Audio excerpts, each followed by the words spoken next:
Samahan nyo akong explore ang Ginza.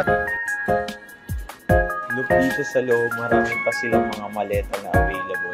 Look, kaya nasa harapan natin yung building ng Dior. Grabe yung Uniqlo dito sa Ginza.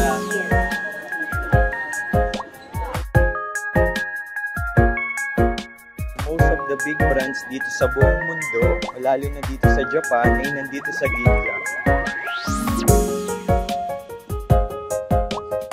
So ayan, kakalabas lang natin ng Marunouchi Line. Tapos ito na yung Ginza, guys.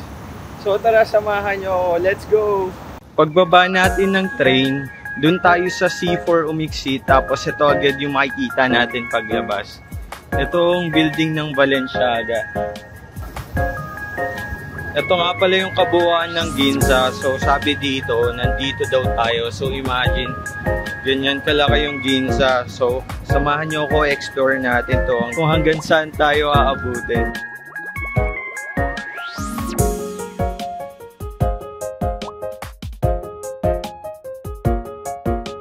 Look, isang buong building yung Hermes dito. Grabe.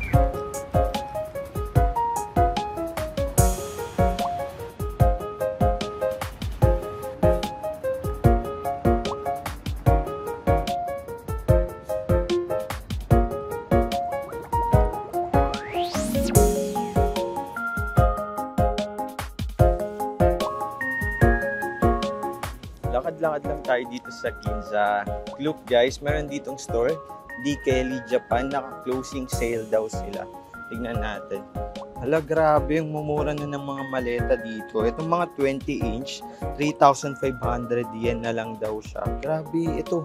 Itong 24-inch, 3,900. Then also, itong 28-inch, uy, mura na to guys. So, 5,900 yen na lang.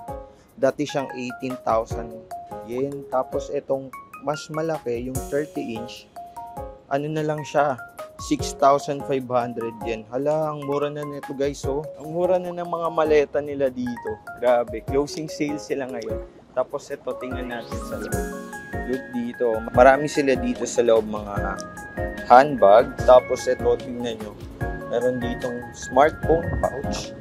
Tapos naka-sale na siya. Dati siyang 1,990 yen, pero ngayon 490 yen na lang. So sa atin, mga ano na lang to, 180 pesos. Look, parang gusto ko tong color black na to.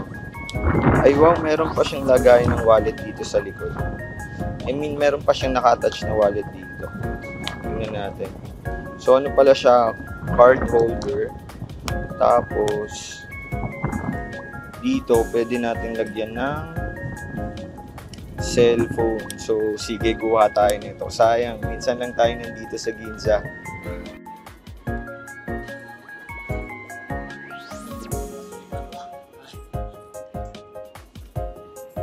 Itong mga bag dito guys, 1,000. Samahan nyo ako dito sa Ginza para magkaroon kayo ng idea in case na pupunta kayo dito sa Ginza, Japan. So, kaya nasa harapan natin yung building ng Dior pati ng Celine. Magkatabi sila. Tapos dun sa kabila, nandun yung Zara and Rimowa. So, kaya nakabili tayo ng smartphone, pouch. So, dati siyang 1,990 yen. Pero nakuha na lang natin siya ng nasa 490 yen plus tax. So, nag-end up tayo ng 539 yen. So, mga nasa 200 pesos lang to sa pera natin. So, bumili na rin tayo kasi para may remembrance tayo dito sa Ginza. Look, grabe yung Uniqlo dito sa Ginza. Napakataas ng building nila.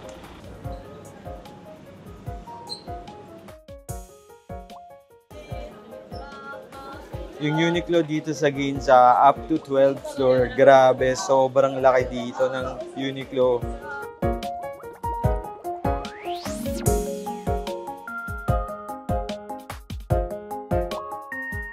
Look guys, yung taxi dito sa Ginza, level up talaga. Maserati yung tatap. Grabe. Guys, kilala yung Ginza as one of the top shopping district dito sa Japan. Grabe, lahat ng mga high-end brands nandito. Pasok tayo sa Nissan dito. Grabe. GTR Nissan. Ang ganda oh. Ang ganda. Napaka-futuristic nito. Grabe oh.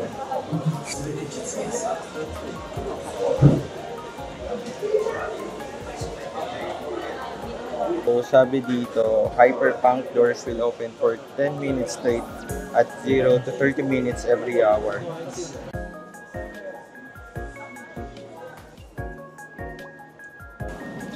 Look, napakaganda nitong red car na to, GTR Nissan. Tingnan nyo naman. Wow, grabe. Wala talaga akong masabi. Sobrang ganda ng loob niya. Mapapawaw ka talaga. Tingnan nyo naman yung likod, oh. Ang angas, sobra.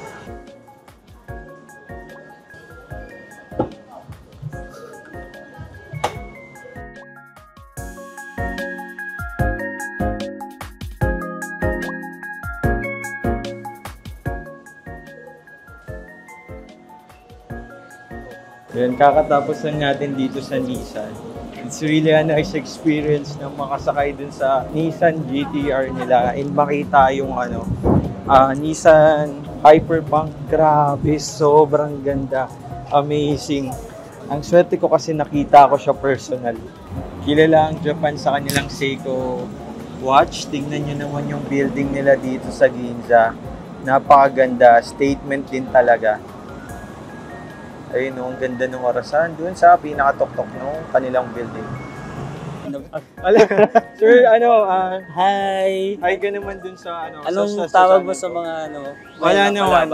Hi guys! Welcome to Japan! Subscribe kayo kay sir. Subscribe din kayo kay Henry. Okay. Thank you po. Nice to meet you, sir. Enjoy! Thank you po. Shopping. Thank you. Nandito na ulit tayo sa subway, tapos pabalik na tayo ng Shinjuku. Pakagaling lang natin dito sa Ginza.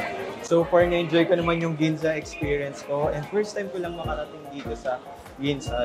Since wala yung hinahanap natin na bags and shoes, balik na ulit tayo sa Shinjuku. Look, ang ganda nitong station ng Ginza. O, tignan nyo kung paano sila gumagawa dito. Grabe.